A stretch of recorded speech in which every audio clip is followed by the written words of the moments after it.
It happens all the time. Can you? Thank you.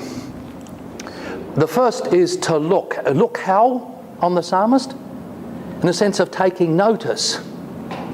Now,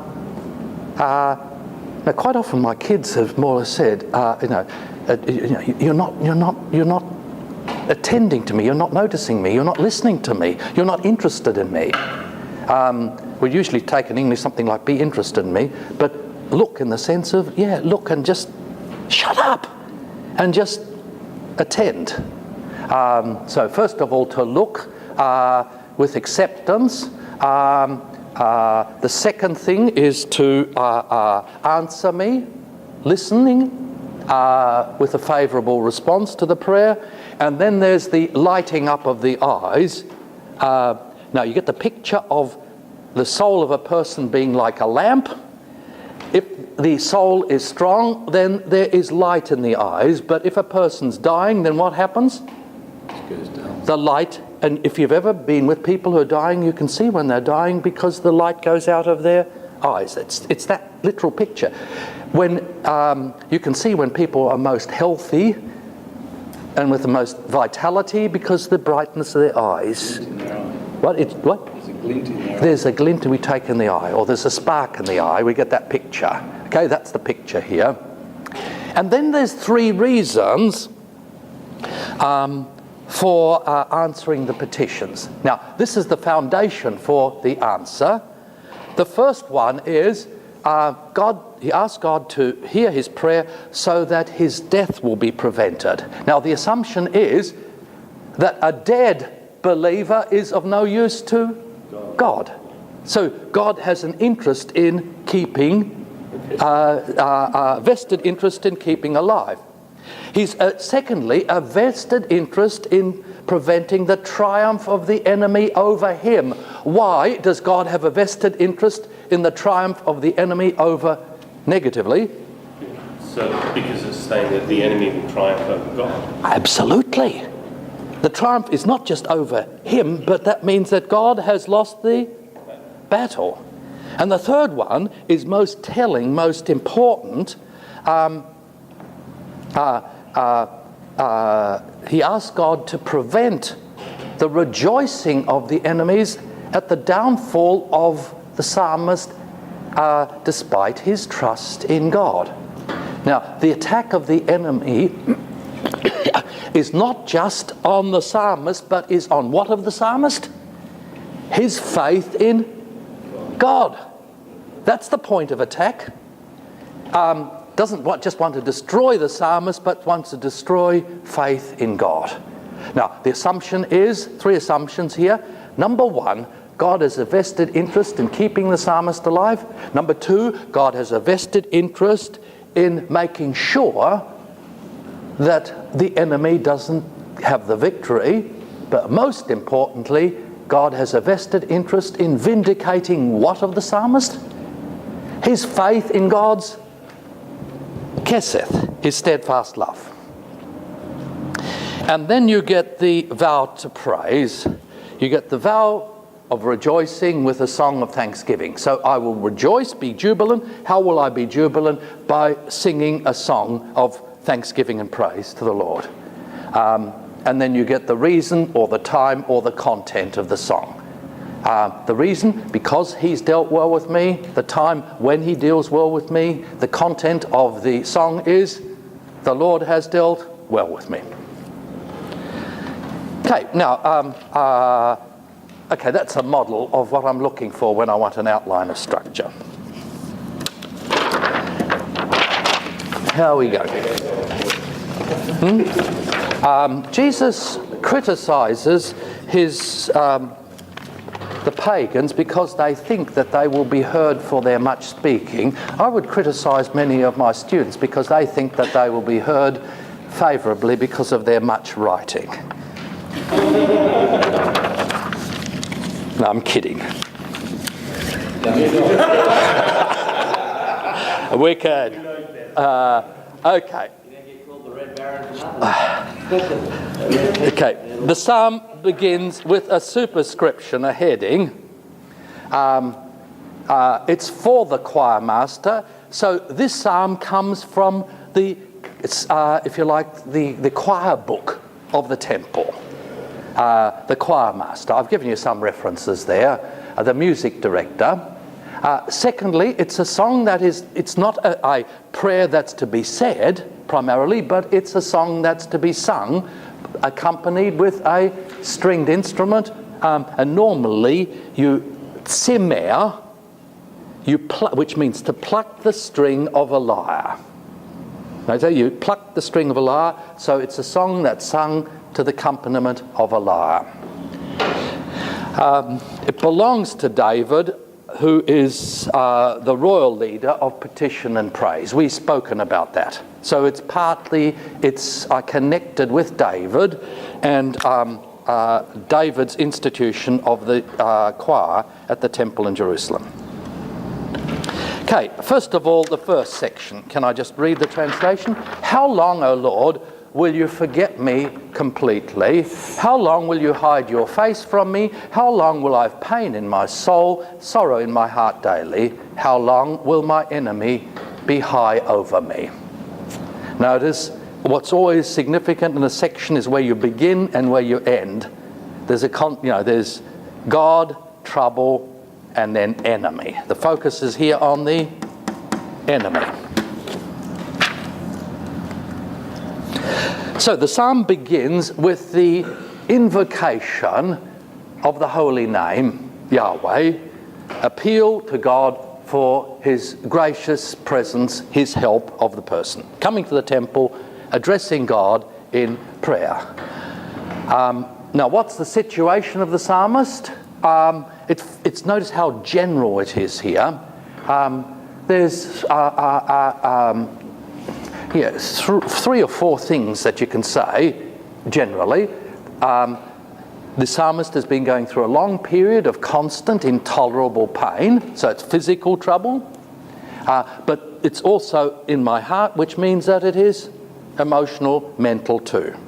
So it's not just physical. Secondly, the psalmist faces the prospect of death if the situation continues. Thirdly, the psalm experiences God's apparent disfavour, God's indifference. And fourthly, the psalmist faces the prospect of his enemy, the unnamed enemy, and enemies. There's both the enemy and then there's the foes associated with the enemies getting the better of him. Okay, now what's who is the enemy? Who are the foes? You've probably noticed this again and again in the Psalms. The enemy is unnamed. No, he's a victim of an enemy, he's a victim of foes, but the enemy is unnamed. X. Now, why is it unnamed? You can put your own name in. My enemy, Kleinig, gets the better of me and gives me a fail or something. You put your own name in it so that it can fit any situation. But notice that this is open, and in the light of the New Testament, where the enemy is, the evil one is named for the first time. The enemy is never named in the Old Testament. It's only with the coming of Christ, with the naming of Christ, you also get the naming of the enemy, Satan, the devil. Give the enemy power by naming. To name a sickness, does it give the sickness power? Takes it away. It, in fact, helps you to deal with it. That's provided that there is treatment for the sickness. Now, who are noticed, but that's in the light of the New Testament. There's been a long debate among scholars who are the enemy or the enemies in the opponents in the Psalms. And there have been the following proposals. Number one, it could refer to personal psychological enemies. All of us have a little bit of paranoia in us. There's people who are out to get us, and we feel that they're out to have it against us. Righto? So personal psychological enemies are people who have it in for us. Secondly, if you think of David, king, it could be political enemies, either external or internal enemies. It could be social class enemies. So my enemy could be a rich person, a powerful person in my community who treats me unjustly, who rips me off, who exploits me. Could be class enemies, economic, social enemies. It could be my legal enemy, the person who brings me to court, accuses me falsely, and who gets the better of me in a court of law dealing unjustly. The person who uses the legal system to exploit me. It could be unbelievers. Now, I'm a faithful person. There's some context where it has that, seems to have that sitting. So my enemy is God's enemies, the unbelievers, both in Israel and outside of Israel. Now, there are a particular class of enemies. The Hebrew term is the poelei avon, or avon, the workers of iniquity. Now, iniquity has the sense of mischief and has the idea of sorcery, magic. So it could be sorcerers, magicians. For an Aboriginal reading this psalm, this would be the primary sense. Now, this would be the first that they'd think of, whereas we would usually think of, we live in a psychologizing society, we think of this, they would think of that. My enemy could be death itself and all the powers of Sheol, the underworld, powers of darkness. Closely connected with this is then quite often the enemy. For the enemies, you get demonic imagery being used, that unclean spirits, evil spirits, demons. Now, which of it is in this psalm the case? Don't know. It's open-ended. But notice the range of possibility here, and how unhelpful it is for some scholars who try and pin down the exact historical situation of this psalm. What's the historical situation of this psalm? We're not sure. We can't, and it's not for one situation. It fits any situation. So the historical situation is any situation. Yeah, that's the only thing you could say with certainty. Now, what's the content of the lament? How long, O Lord, will you forget me completely? Now, forgetting and remembering, Old Testament, New Testament, is not just a mental lapse. To forget the idea is to forget to do something.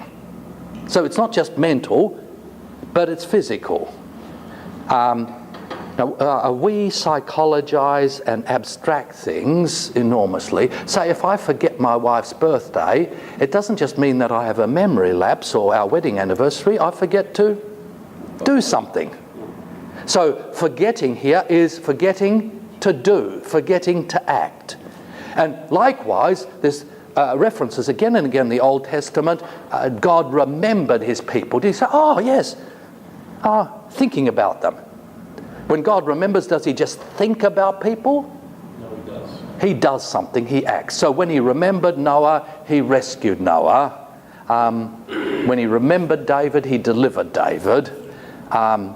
So when Jesus says, do this in remembrance of me, it doesn't mean do this to think about me, but do this in order to do something to remember me.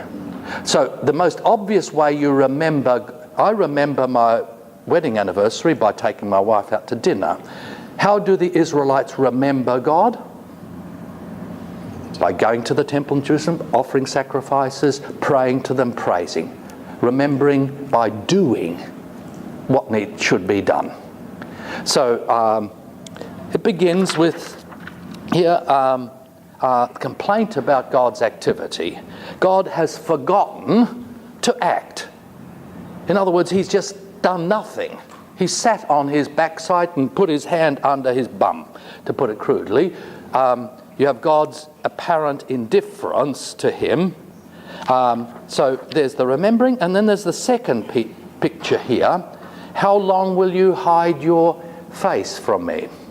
Now, body imagery is terribly important in the whole of the Old Testament, and I've referred to it before. Instead of speaking about anger, Hebrew speaks about nostrils. Instead of speaking about the soul of a person, it speaks about the throat. Instead of speaking about emotions, it speaks about the heart, and so on. So body parts. When it speaks about compassion, it speaks about the belly, the womb. Now, think in terms of body language. 4 different pictures. First of all, there's lifting up your face and dropping your face. Okay, the Lord, we say the Lord lifts up his countenance upon us. What does that mean? Grace, his favour. No, just literally. What's the picture? You go. He looks at the person. So, so lifting up the face is looking at. But what happens then when you drop your face? Somebody's coming your direction. You look at them. You ignore them, and you deliberately ignore them. So whereas lifting face is deliberately engaging, dropping the face is deliberately ignoring. Now, even stronger here is hiding the face. What's the picture? Well, there's stronger than that is you get turning away. You turn away is that. If somebody's there and you do this, what you do? You reject them in the most obvious way. You snub them. But less powerfully than that is just hiding the face. And it can be 2 different levels. Either as it were, drop a kind of veil over your face. But there's another way of hiding your face, which is... Now that's turning, that's very strong. This hiding face is not immediately... Like, okay, you put your hands over like that, but you can do it without putting your hands over it. Just turn your face away. Well, that's the turn, like that, turning away, that's turning back, turning your face away. Hiding face means refusing to react positively or negatively. What you do is hide your face, your expression, your countenance from the person. Do you see that? It doesn't. It's not an absolute rejection, but you can't read that person. Okay, if a person smiles at you, you know what? Unless they're manipulating you, they're favourably disposed. If they frown at you, you know something's wrong. If they turn their face away from you, you know what it means. But the worst is when a person hides their face, you can't read them. You can't read whether it's good or bad. The picture here is of God's apparent indifference. And God has failed to be merciful, has failed to respond to the cry for help. Hence the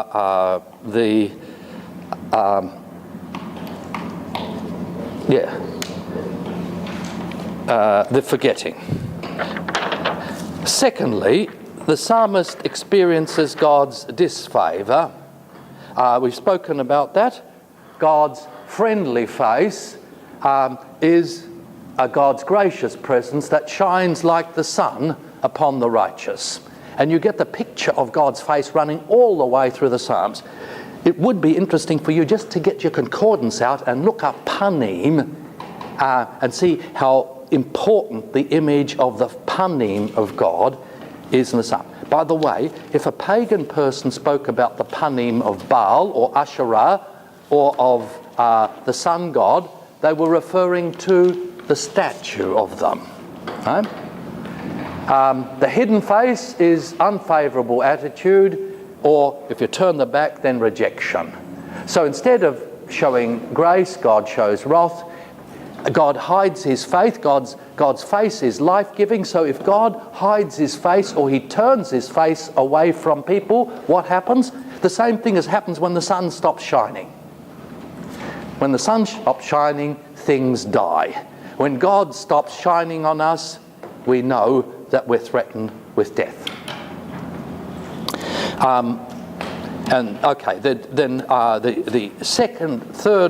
The second lament is about pain and heartache, and then thirdly, the triumph of the enemy who's brought him down to the ground.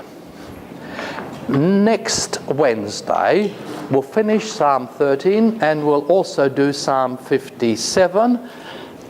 Please make sure you have a copy of Psalm 57 with you. If you need to punch, here's the punch.